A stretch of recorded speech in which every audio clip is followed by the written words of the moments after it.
the Lamania forums as well. Hello everyone, I really appreciate you joining us here on our Twitch stream, twitch.tv/DDO stream. Don't forget to follow us to be notified when we're broadcasting live. I am Community Manager Cordovan, and I have a special guest with me. Let's say hello to developer Vargouille. Howdy guys, I'm here to talk about Divine Crusader or any other Divine Sphere changes you've got that's going to be part of patch 1 for update 21. Yep. And the reason we have you on in particular is you played a large role in the development of the Divine Crusader. Yes, I've been working on it for weeks now at least. Still trying to fix up the very last few bugs. Hopefully get it as bug-free as possible before you guys play with it on live. Yep. So just to reiterate here, we are on the Lamania public preview server. That's why you can actually see the Divine Crusader. The Divine Crusader is not currently live in the game, but will be very soon. How soon? Well, we're not quite yet ready to announce a release date, but soon. Let's leave it at that. Very soon here, you'll find out a lot more about when Update 21 Patch 1 is coming. So, the Divine Crusader. What is the Divine Crusader? First off, let's take a look at the map view here. This is in the Divine Destiny Sphere. Up until the implementation of the Divine Crusader here, we had 2 Epic Destinies in the Divine Sphere, whereas most of the other Epic Destinies had 3 options. So that was a primary reason for focusing on the Divine Destiny Sphere. And what were some of the main thoughts, if I can ask you, Vargouille, about the goal for the Divine Crusader? So the main focus is for melee. There's still a mix of some caster abilities in there, especially for fire spell power, which is why one of their top tier abilities is multiple giant fireballs raining from the sky. But it is mostly for the melee DPS, as opposed to the Unyielding Sentinel, which is focused more on tanking and healing. Sure. Alright, so I outfitted my admin character on Lamania with just a whole bunch of... I just basically use a command to cap out my Epic Destiny here, so we have lots of points to play with. But I wanted to start off by looking a little bit of what you get when you get your active Destiny by itself, some of the active and passive abilities there, and then we'll also go through the core tree there. One of the first things that's worth noting on the passive tree is that it does give you 10% healing amplification as a passive benefit. I know healing amplification is something that, for certain builds, is very highly desirable. And this does, if I recall correctly, stack. Yeah, it should stack with everything. Alright. Also some positive spell power, some hit points, and some spell points. Another one is the Just Cause passive. It gives you, and I wanted to ask you a little bit about this, you gain Cleric, Favored Soul, and Paladin caster levels equal to your level in Divine Crusader. So that means you can get up to basically 5 of these class levels, is that correct? Right, yes, and this is something that is true in all of the Epic Destinies, except for the Martial Sphere. So the Unyielding Sentinel and Exalted Angel give the exact same thing, bonuses to your Divine casting levels. And the reason that would matter is, let's say you perhaps have a Cleric or Favored Soul splash, you can actually increase your overall Favored Soul caster level by taking this Epic Destiny there. Right. No Remorse. Whenever an enemy who was recently affected by your Aura of Purification is slain, nearby allies are healed for positive energy, equal to the CR of the slain enemy. So we'll get to the Aura of Purification in just a second, but basically, if something that has it is slain, nearby allies will get healed for, I guess, whatever, like, if it's a CR 30 creature, that means everyone nearby gets 30 hit points back. Right. Yeah, not bad. Pretty straight ahead there. The Sword of Justice is +4 damage with all attacks, and I assume that that's on the base damage there. Yeah, that's just your basic damage to your weapon. That'll get multiplied by criticals. Yep. And that also works for ranged, if you're going to try to pull off a ranged Divine Crusader. Nice. Nice, very nice. So, a lot of the abilities actually do tend to focus on the Aura of Purification, so why don't we skip a little bit about what exactly the Aura of Purification is. First off, I should note it's a toggle, so you have to have it toggled on in order to get the benefits from it. Every 3 seconds while it's active, nearby enemies will get a stack of Purification. Every stack will do -1 attack damage, -2 spell power, and it stacks up to 25 times. So if they're with you long enough in this aura, they could perhaps get -25 attack damage and -50 spell power. Yeah, it's it can get pretty massive if you're actually taking the time or hanging around a boss for a good long while. Yep. And there are several abilities in the Divine Crusader tree that are dependent on the Aura of Purification as well. Backing up to the level 0, I guess, core ability of the Divine Crusader there, you just basically get 25 spell points and some hit points, and your base attack bonus is equal to your total character level. I assume we're talking about both base and epic levels here as well. Right. So. Yes, and because in epic levels you normally don't get a base attack bonus increase every level, you need something like this, or you can never get it this high, basically. There's only a few sources of this. Right, right. So the level 2 Extraordinary Virtue is automatically granted with a Divine Crusader level 2. It's another 10% healing amplification, positive spell power, spell points, and hit points.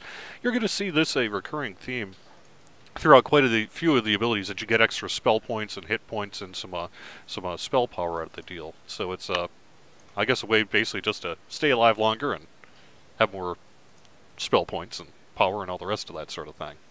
No Remorse, we already discussed, that was in the passive there. Sword of Justice, and Zeal of the Righteous. Now that's one of the active abilities there. Has a 4-minute cooldown. You get 50 stacks of Righteous Zeal.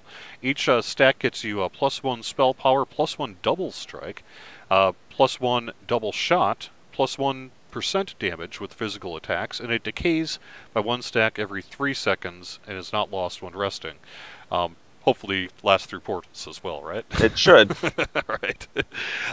But that's actually not too bad, because that means you get a +50 double strike, plus 50% damage with physical attacks. And again, I assume we're looking at the base damage there rather than, say, the damage plus all the effects that might take place. Right, yeah, this is the base damage of the weapon. On the other hand, the nice thing about the double strike is that will trigger on hit effects, various things like that. Sure, absolutely. All right, let's dig a little bit into the tree. Start with our Tier 1 abilities here. Bane of Undeath. You get the Turn Undead feat, so if you're not a cleric or whatever, you do have that now. Weapons you equip will get the Bane of Undeath. So against Undead, they'll get +2 enhancement bonus and deal 2d6 extra damage. That's a pretty nice way to deal some extra damage with Undead. And, get the Turn Undead feat. Well, why would you need the Turn Undead feat? Because various things in this tree are based off the Turn Undead feat there. Right. Yeah.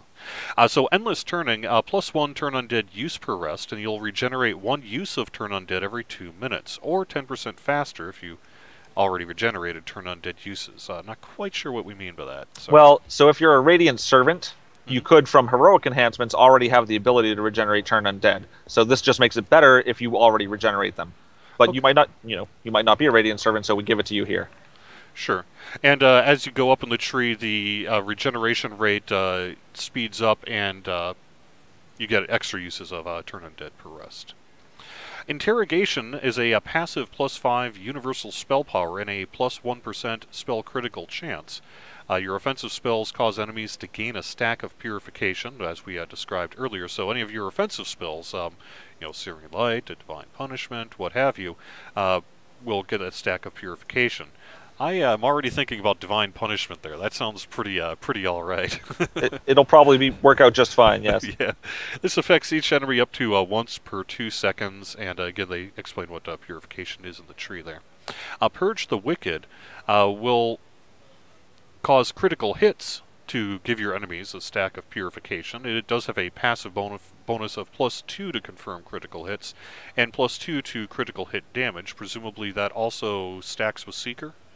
Yes, absolutely. And they can describe purification. Now this line on the stat bonuses that are associated with this tree actually gives you 3 choices: strength, wisdom, or charisma. Many of the trees tend to be 2 bonuses. This one is 3, presumably because it may be popular for both melees, and you also want to make it useful for both clerics and favored souls who have wisdom and charisma. I'm guessing that's the thinking there, right? Yeah, that's most of it. And if you're a paladin, you might just want charisma for more saving throws, if nothing else. Yep. So as you go up the line, you can get basically a +3 bonus, a +6 to your stat there. Let's take a look at the Tier 2. Confront any foe. You do need the Turn Undead, Bane of Undeath, and either as a cleric or paladin Turn Undead. It's a Melee attack, expend one use of your turn undead to deal 10d10 extra light damage on a successful hit. Similar in many ways to the way a Paladin's Smite will work, I imagine. It's very similar, yeah. It's Yeah. it's a melee attack with bonus damage. Yep. Something you'd put in one of your key hotbars and just cycle through as you're doing a melee attack. Consecration. The ground you stand on is consecrated. It's basically an AoE effect where creatures standing in that area are burned every 3 seconds. They get a stack of purification and take 1d6 damage per character level. It's half fire and half good, and both the fire and good damage does benefit from fire spell power bonuses. And presumably this goes up then as well with every tier, right? No, actually. Well, the cooldown yeah, the cooldown drops does. quite a bit. Right, right. And you would unlock some of the other things that would be benefited from that. So, all right, Flames of Purity, passive plus 10 fire spell power, and that presumably stacks per tier. You have plus 10, plus 20, and plus 30 fire spell power there. Pretty straightforward. Smite the Wicked is another active ability. You get twice your charisma bonus to your attack roll, and a damage bonus of 2 weapon type plus 7 against evil opponents. On a hit, it'll do 50 light damage against undead and evil outsiders, and on a Vorpal, it would destroy undead or evil outsiders under 1,000 hit points. So essentially a Vorpal against undead on a Vorpal attack. Let's see, the level 3 here. Stand and be judged is an active ability. A targeted foe must make a will save or be stunned for 30 seconds. And the DC on that is a base of 30 plus your wisdom modifier. So your high wisdom clerics are going to have a pretty nice DC there to stun targets for 30 seconds. Yeah, it's one of the longer stuns you can really get. Yeah. Yep. I know my favorite soul, for example, actually is a hand wrap user, and I use a lot of stunning effects on my favorite soul for a lot of that same reason. Stunning can be pretty darn powerful in TDO, so this sounds like a pretty nice ability. And then again, the extra points that you would spend in that would lower the cooldown and lower the activation cost as well. Sacred Ground, while standing on consecrated ground, you and your allies are healed every 3 seconds for 1 point of positive energy per character level, and it is affected by healing spell power. So basically going back to this consecration earlier, it's an AoE effect that will not only damage enemies within it, but also heal allies within it as well. So this will be a particularly useful ability, I imagine, if you're having, say, a party beatdown on a mob boss or something like that. Almost similar to some of the unyielding sentinel stuff that's there. So. Yep. All right. Empyrean Magic. Whenever you cast a fire, light, or healing spell, you'll gain a stack of Empyrean Fervor. Empyrean Fervor is a +2 sacred bonus to universal spell power, +1% sacred bonus to a critical chance with all spells, and it stacks 10 times and has a duration of 10 seconds. So basically, if you're doing things, again, I would imagine Divine Punishment might be a good one. I actually, before we got going here, I actually looked up light spells, just because I know that that's something that comes up. You know, what's a light spell, what's a good spell, all that other kind of thing. Light spells in particular for our cleric favorite soul types are Divine Punishment, probably the most popular, Searing Light, perhaps another really popular one, Nimbus of Light, and then Sunburst as well. So all of these things will, you know, the Empyrean Magic will increase your critical chance with that. I imagine in particular Divine Punishment users, again, will be very pleased with this one there. Yes, I wouldn't. This may also end up being a popular twist for Exalted Angel casters who are really focusing on light damage. Yep. Cool. All right, Blessed Blades. Any weapon you wield and your unarmed attacks are treated as having your alignment for damage reduction, bypass purposes, in addition to any other traits. But this does not work if you're a true neutral. So let me see. Any weapon you wield. So if you're a paladin and you're lawful good, your weapon basically also becomes lawful good. Oh, okay, okay. And unarmed attacks and hand wraps, I believe, are considered unarmed as well. Yes. So, yeah. So that's one way to get basically good DR bypass on whatever your weapon is. Let's move over to Tier 4 here, No Regret. Whenever an enemy who was recently affected by your Aura of Purification is slain, other nearby enemies gain 1 to 4 stacks of Purification. It's like a virus. It very much so. Yeah, this is the I'm going to stand in the middle of a lot of mobs. Yep. And the Crusade for Tier 4, which again is part of the line that begins with the Consecration and then continues with Sacred Ground. Crusade, when standing on Consecrated Ground, so when standing in that aura that damages enemies and heals allies, you and your allies get a plus 10% enhancement bonus to the damage of your attacks. So let's say you have a plus 10 weapon, theoretically, then you would get an extra plus 1 to the damage of your attacks, correct? Yep. Yeah. Alright. Not bad. Moving up to Tier 5 here, Castigation. Your Aura of Purification also harms nearby enemies, dealing Bane damage every 3 seconds. Bane damage. What's that? Bane damage is basically untyped damage that nothing ever blocks it. Oh, okay. Yeah, I like things that nothing ever blocks. Non-bosses take damage equal to 1% of their current health for each stack of purification they have. Bosses instead take 1d6 pain damage per stack of purification, typically because bosses have a lot of hit points, so 1% was... Right, yeah. In some cases would be quite crazy. Yeah, so... not bad, though. And now, do you know what the range of this Aura of Purification is? It's about the size of a blessing circle. Okay. Might be a little smaller than that.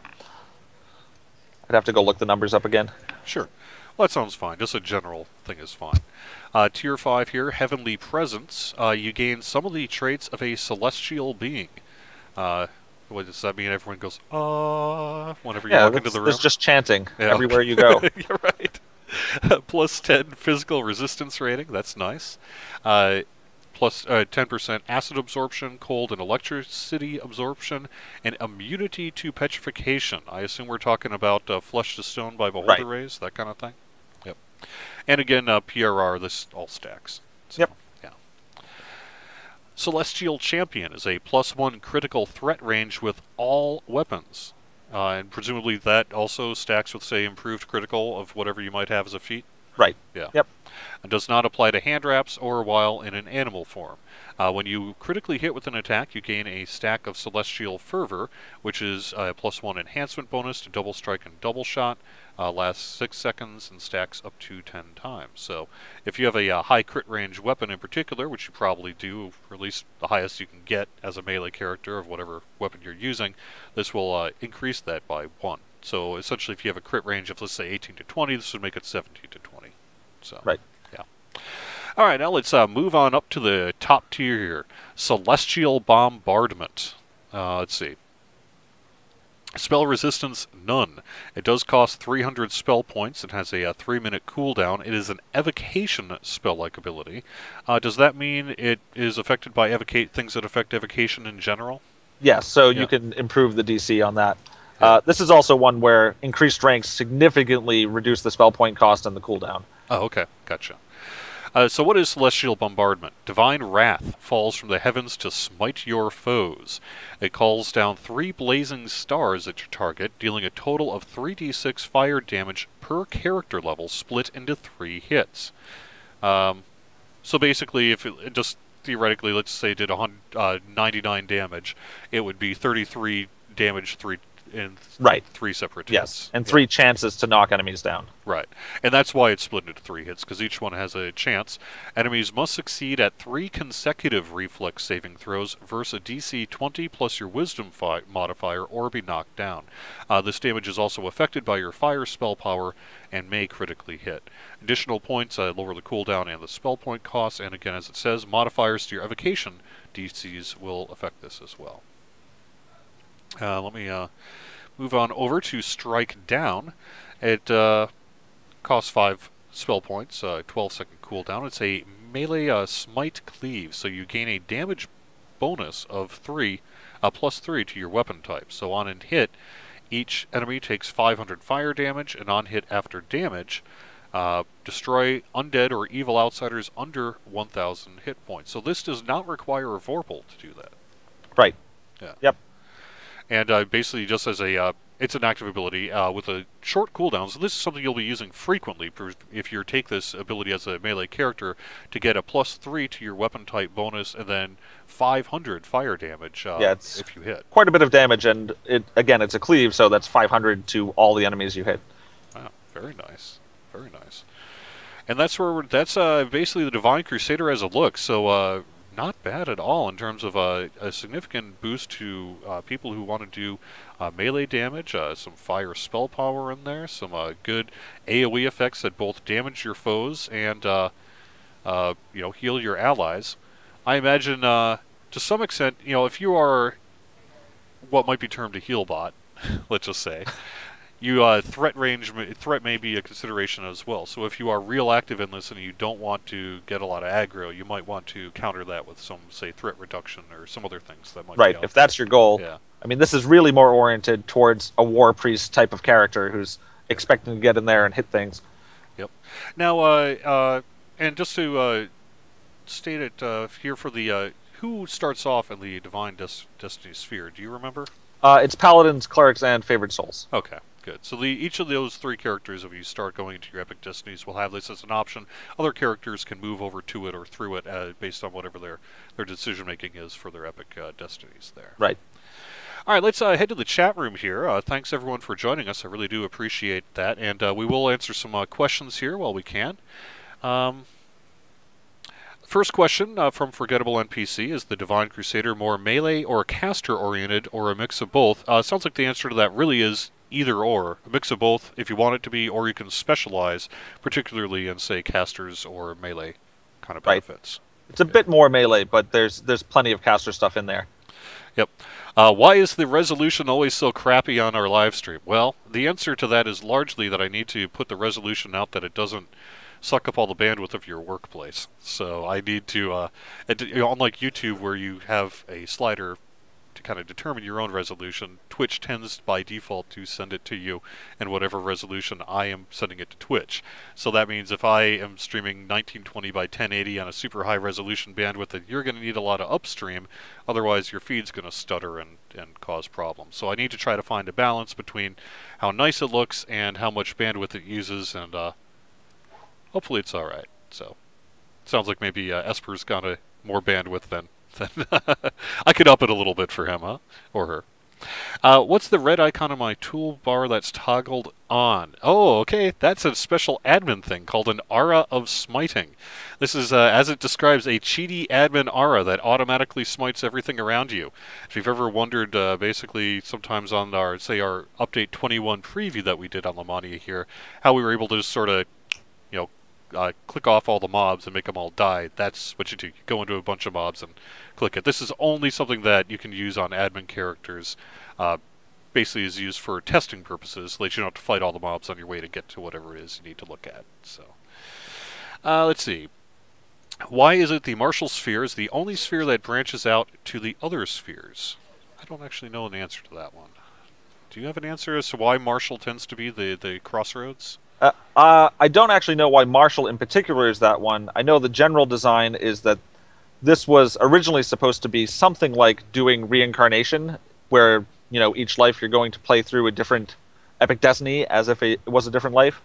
We are aware that this is not the most popular thing in the world, and we have thought about changes to it at times, but I couldn't promise as to when any changes might happen to it.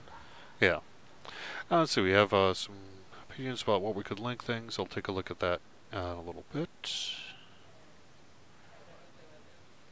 I was going through the chat here for your questions. Let's see, we're talking about builds. I think we already answered Achilles' question about how this stuff stacks. Yes, the crit threat range stacks. Yep.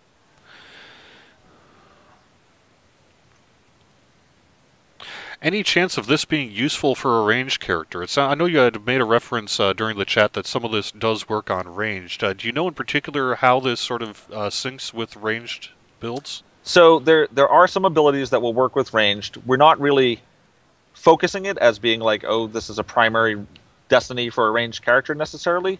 But if you're if you're a melee character, this should give you some options And we would be more than happy if someone comes up with some fantastic ranged build using this. We're not against it. It's just not the main focus of support.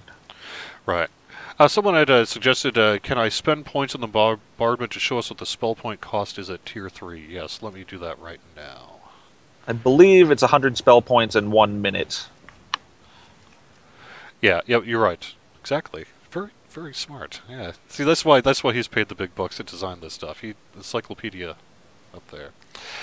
All right, let's see. What else? Awesome toggle. Yes, I agree. And do we have any other questions here? We would take a couple of questions from you about the Divine Crusader, or perhaps even the Epic Destinies in general, if you wish. Right, Before or we call it a day. Other changes that you may have seen on Lamania for the Divine Sphere. Yep. Silver Flame War Priest would be ranged? No. Not quite sure what you mean. They get the bow as their favored weapon. Oh, okay, okay, yes. Yeah, so the base... deity weapon. Right, okay. There you go. Let's see. Otherwise, like I say, you can see this on Lamania right now. We do have the Lamania public preview server open, and we have a new client installation as of this push to Lamania. Also, for those of you who have been following our Akamai net session stuff, this new Lamania build does have a version of our updated plans for Akamai net session, which means that once installed, you can uninstall it, and it will only reinstall if it needs to download, say, a missing file, or if you wanted to go with a fresh client install. Also has some EULA changes that some people had raised as something they wanted to see addressed as well. So take a look at either of those things here on Lamania, and as a matter of fact, probably later this afternoon, as time permits, I'm going to pop on over to Lamania and spawn some gear for y'all, because we cleared out your TR caches, that sort of thing. It was actually a little test we did on Lamania only. This is not something that's coming to live.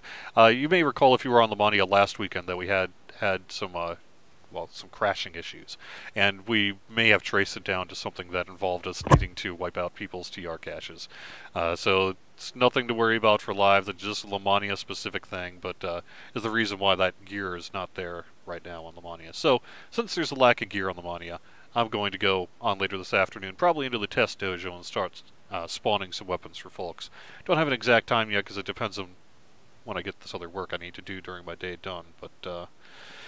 But let's see. Let's take another look at chat. Who was the person with the giant plush banana behind me earlier? Sorry, I wasn't looking at my camera. I couldn't tell you, but maybe you later on in the feed. That was definitely major malfunction. Okay, there you go. A question for you, Vargouille. In the thread about character balance, you hinted at nerfing Shirati. Will you please confirm that you are not forgetting about artificers with those changes? I don't know. So I can talk a little bit about this. I think the important point, which we totally get, is there's players worried about some characters getting hit by collateral damage, basically, where if we were to nerf a particular build, that it would actually hit other builds that are not the broken, overpowered build. And we are well aware of that issue and trying not to, and we don't even know that any nerfs are definitely happening at this time. This is, future planning. So when it happens, it's hard to say exactly what it will be. In many ways, this thread is a reaction to player concerns that we saw on the forums in regards to, hey, maybe we feel that X, Y, or Z perhaps is overpowered, ABC is perhaps underpowered, and we wanted to really just basically bring this to the community, open this discussion. Let's sort of talk about some of this stuff. I wouldn't interpret any of this thread as something that is going to happen guaranteed or immediately. It's mostly a matter of gathering feedback, getting the pulse of the community on this, getting some direct sort of feedback and discussion going on, and use that perhaps to inform any changes that may or may not be coming in the future. So, if it's not like, oh my gosh, all of a sudden in the next patch everything that I love is going to be nerfed. Nope, that's not the plan. So, more about general feedback. Can we see the animation for the Super Fireball? Yes, probably. I assume you're talking about the Celestial Bombardment there. Let me pop into a quick area and do that. I suppose Thunderholm might be the way to go here. Again, I'm using some kind of admin stuff to get me... Well, actually, you know what? I suppose I could just...